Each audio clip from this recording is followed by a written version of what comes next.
I put a status this morning that I said, how can 10, 15 men in the Berlin conference, the Congo conference, make a decision which 54 presidents and 1.2 billion people cannot reverse? My mother had a proverb, by the way, when I was young. Says, "Mtanam, if you can't hear through your ears." Say it in the language that you... Kana usingawi nejeve, uchawa neganda. If you can't hear what I'm saying to you through your ears, then you might have to use another form of ears, which is your skin. She's telling you, I'm going to beat you up. I'm giving you two options only. Option one, it is the luminaries' direction. We, as luminaries, are servants of peace. We bring words, mapungo, mazwi. We speak to consciousness, common sense, and reason. But this is not a permanent state of the African child. The second level, when words are not heard, 90 years for South Africa to be liberated, 40, 50 years, 60 years for Namibia to be liberated, 20 years for Zimbabwe to be liberated. Talking. Ultimately, when you look at what language does the colonial system understand, do they understand words or do they understand violence?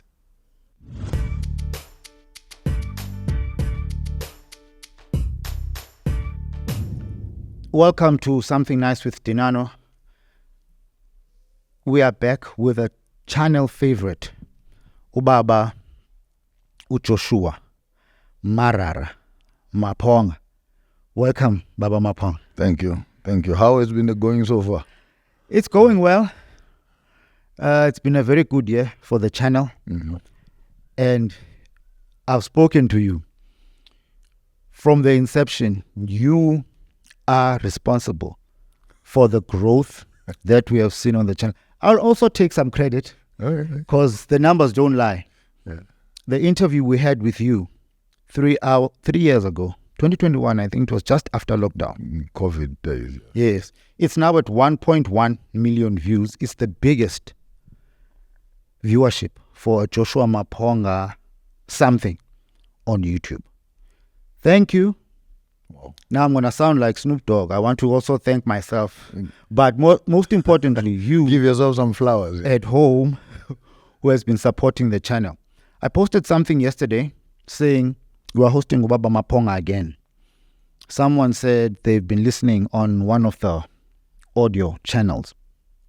A lot of people have been commenting. And common amongst the comments are questions about this book. We spoke off air. We have agreed that we will do something about the book. I will support Farmers of Thought. And by doing so, we will get people to win the books on the channel. Thank you. How have you been? Before my intros are somehow very long, but I am going to ask us to be serious about this question. I once called a friend, speaking isiXhosa, my brother Unjan. His response is, are you really interested in knowing? Or uyabuza nje kuba uqhela ubuza? Do you ask just because you are used to asking? Let me ask in a serious way. Unjani Baba Maponga? I am not okay. I'm not okay as an old man looking into the health sector, looking into the education sector, looking into the political sector, cultural, technological space, and political space. And I feel our people are on the bus. They don't know who is driving the bus. Ultimately, we may have an idea of who is sitting on the steering, but as to who is driving the bus, where is this bus taking us to? Are the people in the bus in agreement that this is where we want to go, whether politically or health-wise or education or socially or culturally, or the global conversation that they're talking about, that this is where Africa needs to be, in the global village. And I've asked the question, who will be the king in that village? Who will be the policeman in that village? What religion will be in that village? How are we going to bear our children in that village? What will be our women be in that village? What will be the men be? But when I look at America and I look at Europe, at their idea of what a village looks like, where you're no longer him or you're she, you're no longer it or that, you are no longer... And I'm wondering, does this all-inclusive Africa village, global village, has to do with extinguishing the African spirit? Because ultimately the global village has very little of the African in it. It's about the global culture that is being built. And there's nothing called global culture. Let's be clear. It's American culture. It's European culture. And while we are being dragged here on a leash to join this global village, so you said, how am I? I'm not okay. Because I see our politics, our health, our education, our business, our entertainment, our spirituality, our agriculture, all of it slowly being eaten away into this plastic, synthetic, genetically modified culture, genetically modified religion, genetically modified spirituality, genetically modified education, genetically modified governance. And I wonder, as I sit here in my mature mind, I'm no longer a young man, in my mature mind, and you ask me, how am I? I'm not fine. Because I don't think we have the right drivers for the bus. I don't think we're even on the right bus. And I'm not sure that the destination is where I want to leave my children to go to. I know you are a philosopher, and sometimes one needs to be awake when you speak. You say you are not well because of all these things you are mentioning. But somehow I feel like you are not well because Africa is not well. We are where we are. We are not well. As a people, we are not well. As the land, we are not well. In every aspect you may think of. You've been traveling around the continent, around the land. You've been meeting with different people from different spaces, different tribes, different understandings of who we are. What conversations are you having? How do we get to realize this Africa that will make you be well? To be very precise, in my unwellness, there is a glimpse of light that gives me some excitement. It is this great awakening that is happening around the continent. You don't need to go very far. Go on any social media platform and just scroll 3 times, if not twice. The third article you're going to be meeting is something to say about what Africans are, what we must be doing, and etc. And it's like a nation that has been sleeping for almost 400 years. And in a typical example where you are waking up from your sleep, and especially if someone shakes you out of your sleep, in a nice deep sleep, and someone comes, hey, Dali, wake up. First thing is that your ears have heard what has been spoken. So first thing, you're going to open up your eyes. But when you open up your eyes, your mind is not where your eyes and body are, because it was somewhere very far. So in every immediate wake up, there is this disillusionment of some sort, which in some certain cases, it takes seconds to move from where the mind had taken you to and your sleep had taken you to where you are. And when you finally arrive here, you quickly want to scan the place, and your eyes will assist you to see, where am I and what is happening? Is there danger and what? So in as much as they're asking you the other issues of priority that are already running through your mind, when your eyes have confirmed you're safe, there's no gun, then you look at the person and the similar process is happening to Africa.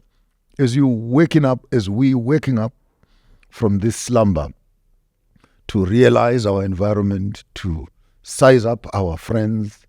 Am I still in the same bed? Is my wife here? Are the children here?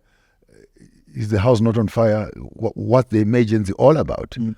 And this awakening warms my heart, because for the first time, we are starting to win off the issues of the night and coming into the day.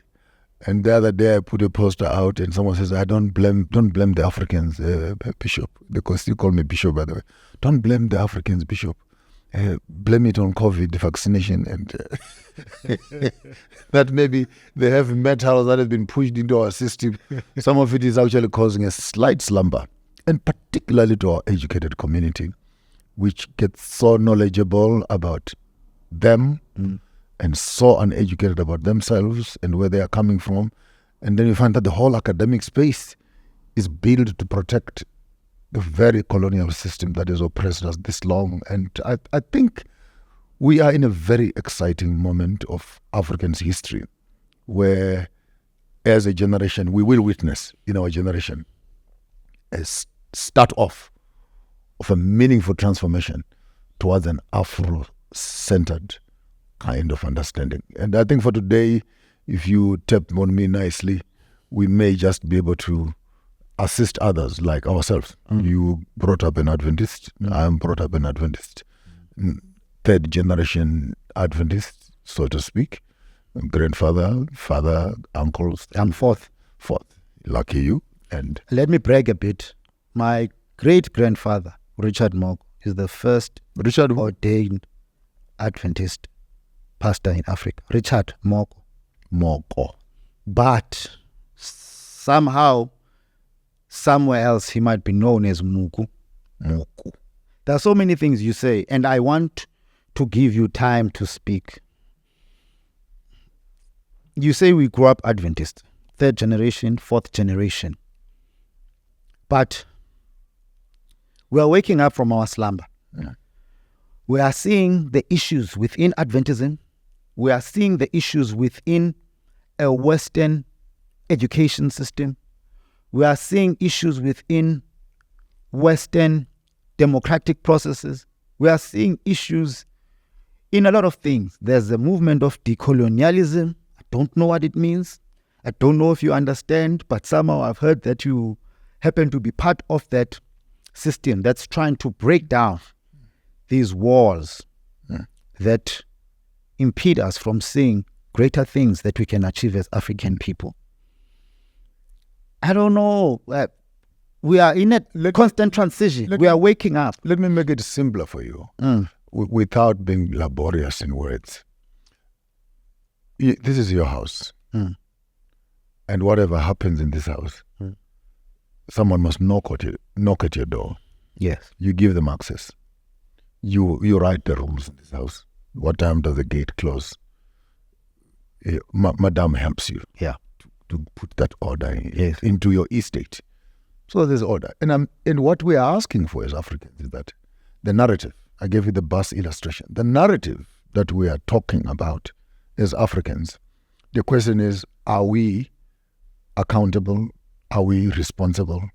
Are we in charge not only of our children, our husbands, our wives, our land, our education, our entertainment, our commerce and business, our health? Are these elements that we speak about extensively, which affect our very livelihood, are they within our own means of power?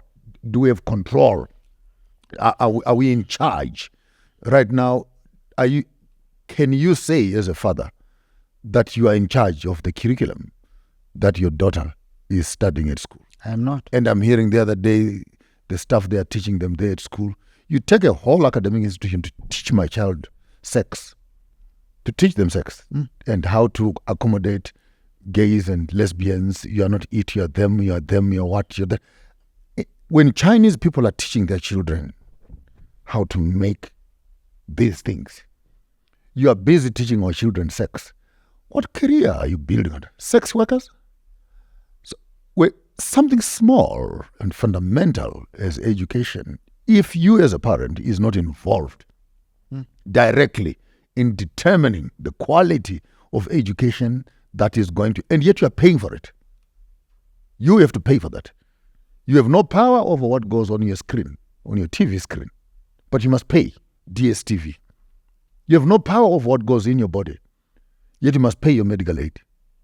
You have no power over what goes on in your policies of land and etc., yet you are paying for politics and taxes. And when you look at an African being in the midst of a conversation and he is a footnote on the paper where he's supposed to be the subject, he appears somewhere at the bottom there. Somewhere at the bottom there as a means of reference. Oh, by the way, we're in Africa, and what are these Africans? And when you hear even our politicians talking about Africans, they're not human beings. They're the indigent, the poorest of the poor, the disadvantaged. And you listen to this and says, how do you then ask us as the poorest of the poor, and yet power relies with us? You want us to vote for you, but immediately you have a time to write a speech and speak about Africa. You're not addressing us as the prime citizens of your existence as a leader. You first have to address the market or appease the market is the poorest of the poor. Listen, Google, put a clip, 6, 7, 10 people, politicians talking, and all of them you hear them mentioning the indigent, the unbankable, the poorest of the poor. These are the Africans. And yet these are the stakeholders, the owners of the very narrative that you're talking about. So even our politics does not respect these people. They only come for votes. I like the analogy of being in the state of waking up. I think you are saying it has stages. Your eyes see, your ears hear, your mind is trying to process because it's coming from another space. As a people, as a person, I understand. As a people, how do we conscientize each other to say, guys, we are now becoming aware.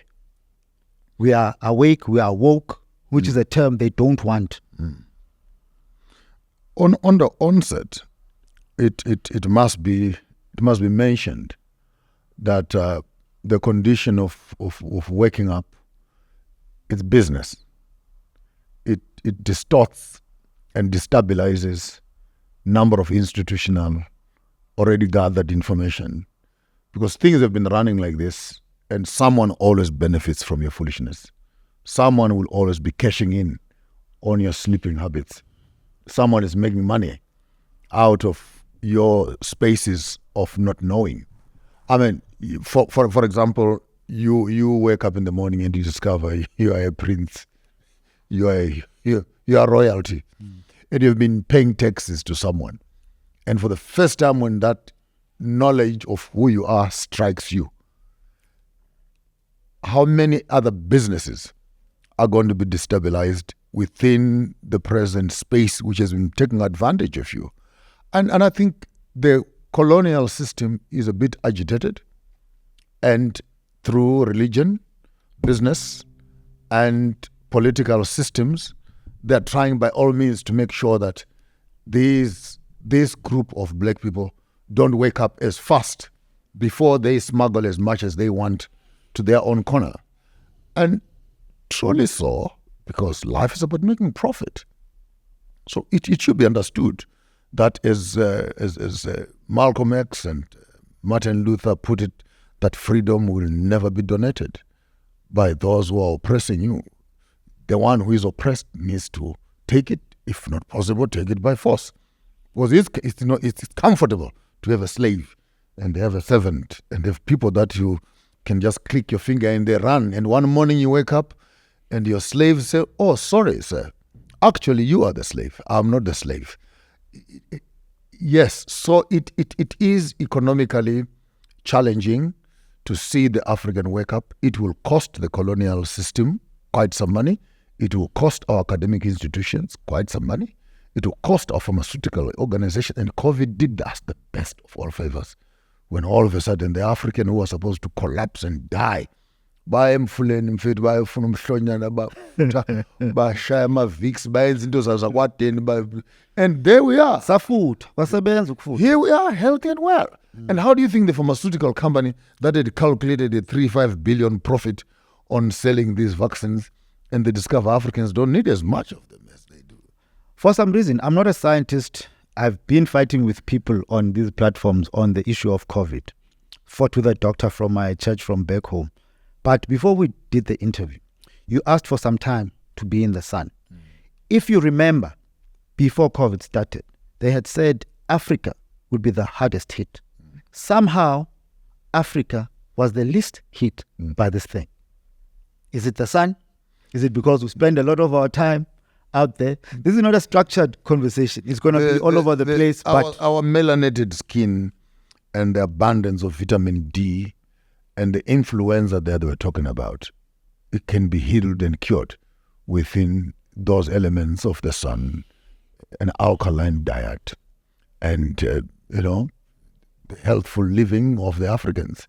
And I should say we were fortunate, if not lucky, if not blessed, to have been in a place where there's the most sun. And I think they mistimed this thing. If Africa was this frozen state, maybe they would have hit us. But I think the sun, Ra Masedi, worked in our favor, and it must have been a shock to their own boots to think the people who are going to die actually survived more. You talk about Malcolm X. You talk about luminaries, let me call them that were not too far from where we are, but they have been talking. There were guys like Gavi. There were guys like Fanon. There are people like Ngugi. There are people like Maponga. There are people like Lumumba, the one that they eliminated. There's a Lumumba right now in Kenya. He's speaking. There's a Malema. There's a Zuma. We have been talking Baba Maponga. But we somehow find ourselves in the same type of situation. You know what frustrates me as a parent? Is thinking that whatever struggles I might have gone through, my child will go through. And it somehow keeps me awake at night. I'll make it simpler for you, Chana. I'll call him Chana just for the purpose of the conversation. We have an option, 2 options only, not more than that. I'm giving you 2 options only. Option 1, it is the luminaries' direction. We, as luminaries, are servants of peace. We bring words, mapungo, mazwi. We speak to consciousness, common sense, and reason. But this is not a permanent state of the African child. The second level, when words are not heard, 90 years for South Africa to be liberated, 40, 50 years, 60 years for Namibia to be liberated, 20 years for Zimbabwe to be liberated. Talking. Ultimately, when you look at what language does the colonial system understand, do they understand words or do they understand violence? The latter comes with collateral, both to our people and to the enemy that is at hand. And for some of us, that's what's holding us back. Because I know right now, should I begin a movement and say, let us gather African youth, let's meet in Burkina Faso, let's meet in Mali, let's meet in Mozambique. Can we not meet in South Africa? Let's meet in Congo. You're not ready in South Africa. Let's meet in Congo and silence the war that is in Congo. We will have young people there. We will lose some of them. But the battles can start before. So if words, my mother had a proverb, by the way, when I was young, says, "Mtanam, if you can't hear through your ears." Say it in the language that you... Kana usingawi nejeve, uchawa neganda. If you can't hear what I'm saying to you through your ears, then you might have to use another form of ears, which is your skin. She's telling you, I'm going to beat you up. See, this is why I like these African proverbs, sayings. They go beyond. And if the white man cannot hear that the black man is not happy And you cannot hear that we want clean water. You can't hear that. And 60% of South African water is in white farmers. We want land. You can't hear that. We want true freedom. You can't hear that. We want to own the banks. You can't hear that. We want to own insurance companies. You can't hear that. We want to own universities. You can't hear that. Then what happens is that what one generation fails to hear through their ears, the next generation will hear through their skin. And white people will be foolish to leave their children and grandchildren with these issues unresolved. You can hold on to those farms, enjoy it. But I can tell you, Dali, I can tell you, one generation, these children of yours, will wake up, who will ask, who is Mandela? Who is O.R. Tambo? Who is Govan Beck? And they don't know them. And their question is simple, where is our land? They will butcher these white kids like sardines. And it will happen because one generation did not hear the conversation of the luminaries who are saying, hey, Buffett, Point us to the African approach when it comes to our issues, our problems, and just how we should navigate through life. There's a very nice illustration that you like with a stick. You don't have that stick, you've got a bigger stick. I don't know if this one I can still use goes beyond that one. Yes. I think it will be visible in that wide camera. I can still use this one. Okay. I can still use this one. For the purposes of the conversation, I'll make this one, the white part. Mm-hmm. I'll make this one 2, the brown part. I'll make this one 3. Mm-hmm. And I'll make this one 4, okay, the silver part at the end. So let's call this the east. Mm-hmm. Let's call this the south. Mm-hmm. Let's call this the north. And let's call this the west. Okay. So the west, south, northwest. So the west is holding us by our heads in terms of the quality of our thinking. So fitting, the color. And white. The north, with their industrialization and legacies of the historicity of colonization. And a beautiful part here, it is the south, which is the great woman, the birth of all mankind. And this is the east with their technology, the silver part. So we can still work on this. It does a lot. And I think so. China is producing the machinery, the cars, the cell phones, and all the things we aspire all the to, materials. Yes. And Africa is the great mother, the mother of mankind, our Kebalan, in her fullness, at the center of it, and the greatest part, and the historical part of ourselves, then the north, and then the west. Now, when you process this, I call this a benchmarking tool, because it's telling you to think globally and act locally. You need to understand, how are they thinking in the west? How are they thinking in the north? How are we thinking in the south? How are they thinking in the east? Who is the God in the east? Who is the God in the south? Who is the God in the north? Who is the God in the west? What are their medicines? What are their medicines? What are their medicines? Who owns land in the east? Who owns land in Africa? Who owns land in the north?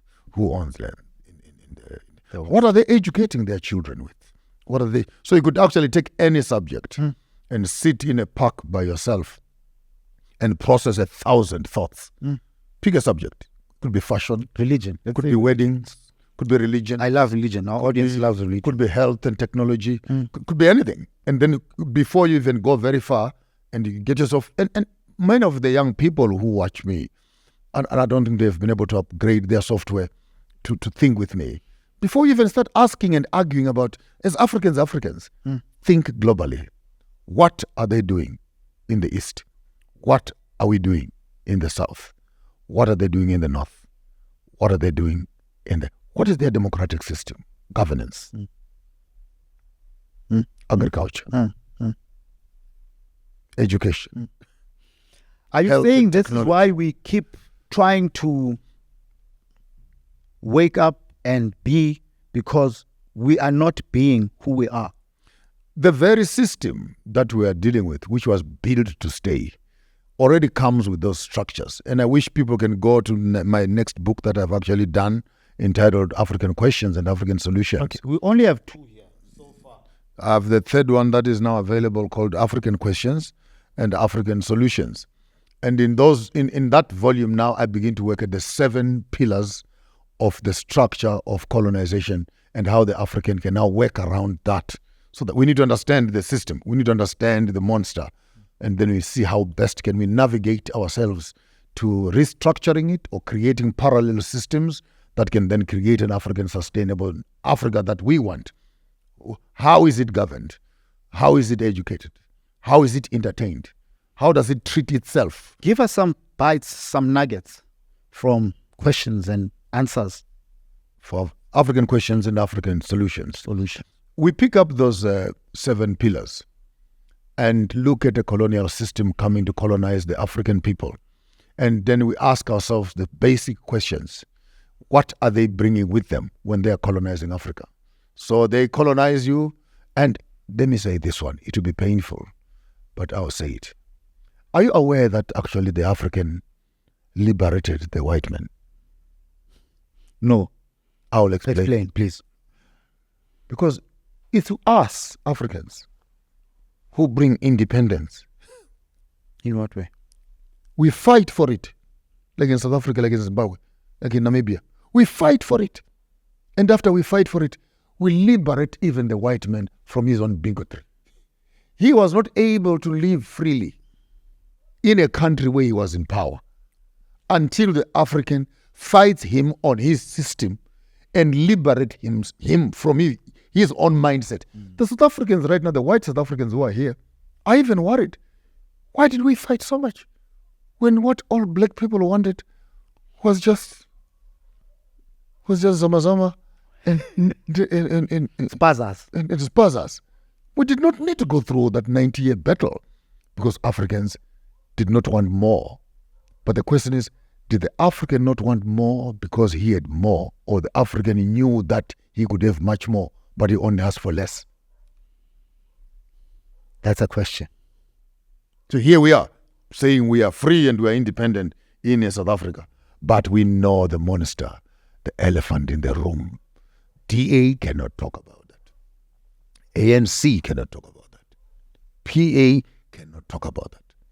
Action SA cannot talk about that. Maponga and something nice with Dinano are here to talk about it. Let's talk. That is land. That is land. You make so many connections to how the land gives us a lot. You've said somewhere that it is very important for you to sometimes just take off your shoes.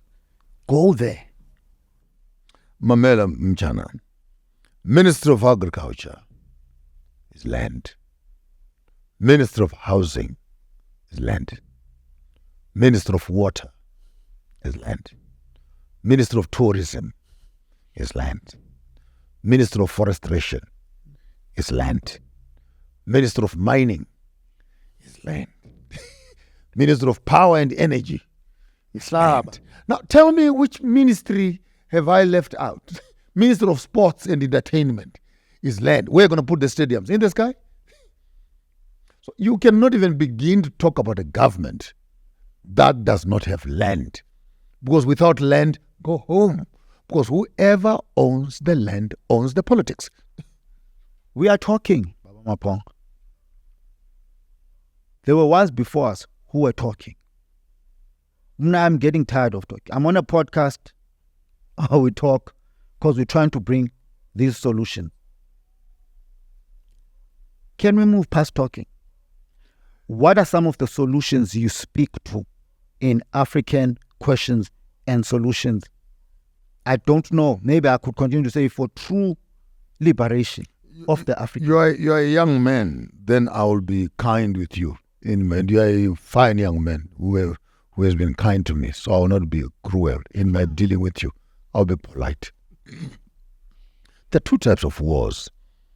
Every one of us, particularly those who have been exposed to military training, must go through.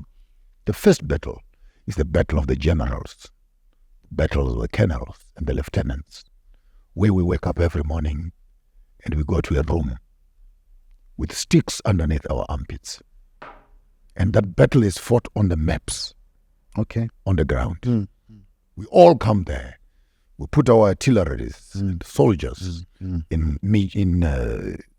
trophies or small little toys. And we Strategize. push those things, and we think, how best are we going to? Sometimes it takes 1 year, sometimes 2 years, sometimes 3 years, sometimes 5 years. Strategy and tactics. Thinking and looking at the battleground. Where are the rivers? Where does the wind blow from? Where are the resources? Where is water? If this is blocked, then how do we work it? If this, and we think through the battle. By the time you see a general walking out from that room with a date when the first strike will now happen, where the common soldier is told, pick up your guns, shoot. You don't ask what, because we have thought about it. You know the work has been put in. We will be foolish as your leaders if we should become impetuous and impatient to say, let's go fight the white man. No, Dali. 60% of your water right now is sitting on white farmers. If you should decide to fight the white man and he drops of cyanide in your very taps of water, how many South Africans are going to die in this battle? Do we even have a contingency? We don't even control the food, logistics. You talk about the farms. What if they poison those farms? What are they going to have? Another 150 years of resuscitating the ground. So the thinking for me is important. Your health systems, you're all depending on pharmaceuticals and tablets, which they're giving you to drink for crying out loud.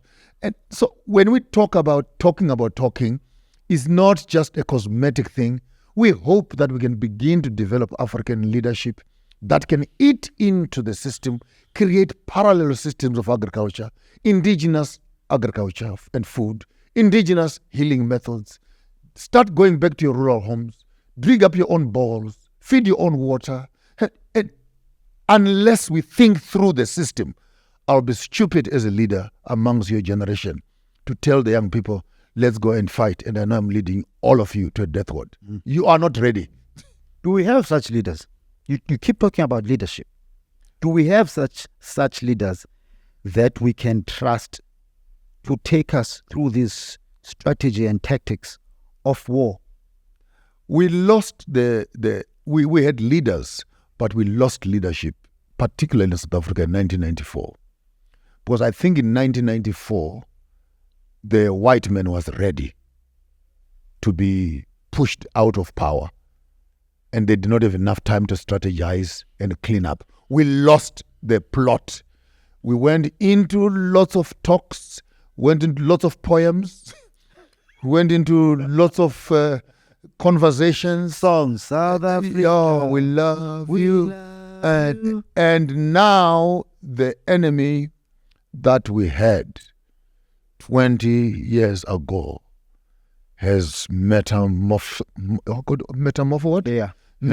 has changed. Is metamorphosed Developed into another monster. And for your own information, Afrikaner and white people train their children how to use guns every weekend. All these farms in Rustenburg, Landers, Potchefstroom and what. And Urania is a culmination space that tells us that we can do what we want in your country. And if Urania is allowed in South Africa, then why are you stopping KwaZulu-Natal? It's become a bargaining tool for the Freedom Front Plus, by the way, in their negotiations on the So if Chief and the King Mrs. Zulu says, I want KwaZulu-Natal as another Orania, do you have a problem as South Africans? Because when a white man does it, it's self-determination.